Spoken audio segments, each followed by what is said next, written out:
In this video, I'll be making the case for why you should read Cormac McCarthy's The Road, which is one of the very few novels that I consider to be a masterpiece. He explores the absolute best and absolute worst of what humanity can be.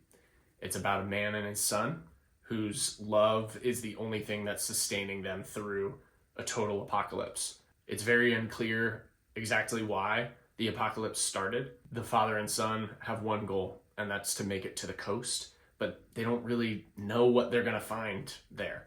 They have sort of picked an objective to keep them moving in a direction, to keep them from completely losing hope. This is a really, really bleak novel, but it's also a really beautiful novel. And it's that bleakness and depravity, there's some really awful stuff in the novel, paired with the beauty of what people can still be even after we've completely destroyed our own world. It's those two things working together that makes this novel so great. If you haven't read anything by Cormac McCarthy before, this is a great place to start. Another would be No Country for Old Men. Both The Road and No Country for Old Men have been made into films, so you'll have that to look forward to when you finish reading them. The Cormac McCarthy who wrote The Road was a man who was looking back on his life and who had recently had a son at a very old age. And that perspective is strong in the novel, even though it's written, as all of Cormac McCarthy's novels are, in the third person from almost a biblically Old Testament omniscient point of view. No one, in my opinion, was able to capture the American landscape anywhere near as vividly as he was able to, and the Mexican landscape for that matter. And even after it's all destroyed, as it is in this book, in a post-apocalyptic setting, he's still able to conjure the best of settings. This is the best post-apocalyptic story ever written, and any after it will owe a great debt to it. It's that good, and it's that fundamental to the literature that we have in the world. And it was published after he had already become famous.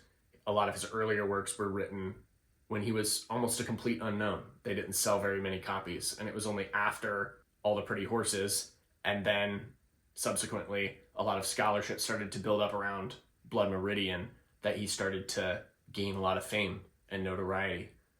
The Road and No Country for Old Men came out in the early 2000s, back to back, and both of them were widely talked about.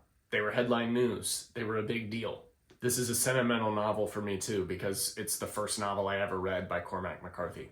The back of the book made it sound pretty interesting. I had never heard of this guy before.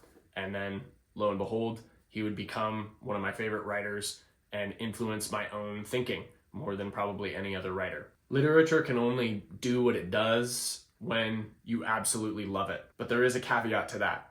I think literature that is really well made, that also can make you hate it, a feeling that's almost as strong as love, but not quite, that'll move you too, and that'll change how you see the world. The Road, and a lot of Cormac McCarthy's work, is full of extremely hateable acts, extremely hateable characters. It's that feeling of resistance and disgust that's side by side with feelings of awe and beauty in the face of what can be in the world that makes this work so great.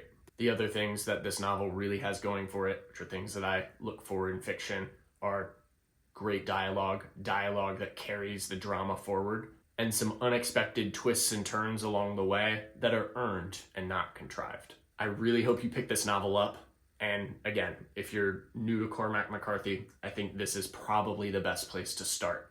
It's a relatively short work compared to especially like Blood Meridian or Suttree. And if you love this novel, then I know you'll love most of the rest of what he wrote. If you've already read this novel, let me know what you think about it.